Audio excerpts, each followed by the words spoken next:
ग्राम है। कांच रोड, हाँ कांच रोड ग्राम है ये। कांच रोड ग्राम हमारे राधा रानी के अष्ट सखियों में से एक सखी का नाम था विशाखा, और ये विशाखा महारानी का ससुराल है।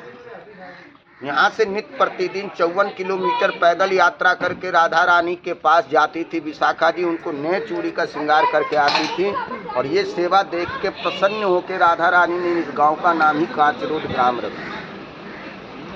इस जगह का नाम श्री अच्छे बट धाम, श्री सीताराम मंदिर। उस राम दरबार के वजह से इस जगह की पहचान नहीं है, इस अच्छे बट भगवान के वजह से पूरे दुनिया में इस जगह की पहचान है। अच्छे बट का अर्थ होता है माता रानी किसी भी काल में, किसी भी समय में, किसी भी युग में जिसका क्षय ना हो, अक्षय वो ही है।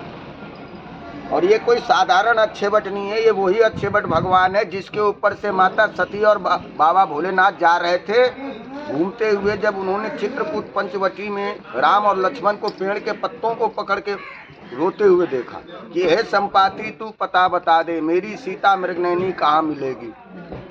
यही चीज देख के माता सती को डाउट हो गया, और वो स्वयं सीता जी का रूप धारण करके पंचवटी में पहुंच गई परीक्षा लेने, जिसका रिजल्ट ये निकला कि उनको अपने बाप के ही यज्ञशाला में जाके अग्निकुंड में सुहा होना पड़ा, क्योंकि उन्होंने माँ का रूप धारण कर लिया था। भोले बाबा ने उनको उसी वक्त त्याग दिया था कि इसने मेरी माँ का रूप धारण कर लिया है, अब मैं इसको पत्नी रूप में नहीं स्वीकार सकता हूँ।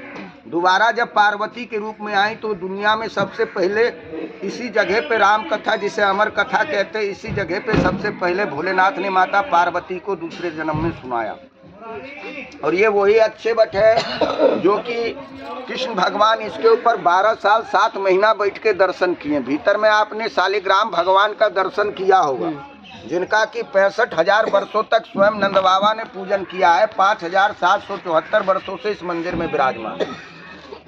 आज से 5,774 वर्ष पूर्व जब माँ यशोदा ने अपने लाला को जगाया कि लाला रे तू गाय चरावे को ना जा रहे हो का, देख तेरे मनसुखा, तेरे सुदामा, तेरे गैया, तेरे बछड़ा सब तो पुकार रहे, तू गैया चरावे को ना जा रहे हो। लाला बिस्तर पे से आँख भीजते हुए उठे। माँ यशोदा ने सीधे हाथ में बांस की छड़ी पकड़ा दी, उल्टे हाथ में जल भरा हुआ कमंडल पकड़ा दिया, कांधे पे काला कम्बल रख दिया। जैसे ही काला कम्बल रखा, लाला के 20 मित्रों में से एक मित्र का नाम था मनसुखा। मनसुखा जी ने लाला को चिढ़ाने के लिए बोल दिया, अरे काली कमली वाले। लाला बड़े प्रसन्न हुए कि मनसुखा, मेरी मैया तो अभी तक मोए लाला बोलती थी, मेरे बाबा मोए करिया बोलते थे, तू संसार को पहलो इंसान है जो तूने मोए काली कमली वालों कह के पुकारो है। मैं तुम्हें वरदान दे रहा हूँ कि जब तक सूरज चांद रहेगो तब तक तेरे यो दिए हुए काली कमली वाले को नाम रहेगो। उसी समय से लाला को संसार के सारे इंसान काली कमली वाले के नाम से भी जानते हैं। लाला दौड़े दौड़े माँ यशोदा के पास में गए और माँ यशोदा से बोले, इरी मैया तुम बाबरो समझ रही है क्या? बाबरा मतलब समझते हैं आप लोग? हाँ, पागल को बोलते, ब्रिज में उसे बाबरा बोला जाता है। इरी मैया तुम बाबरो समझ रही है का? या तो धरो तेरो कमंडल और या पकड़ तू अपनी कमली सोटा।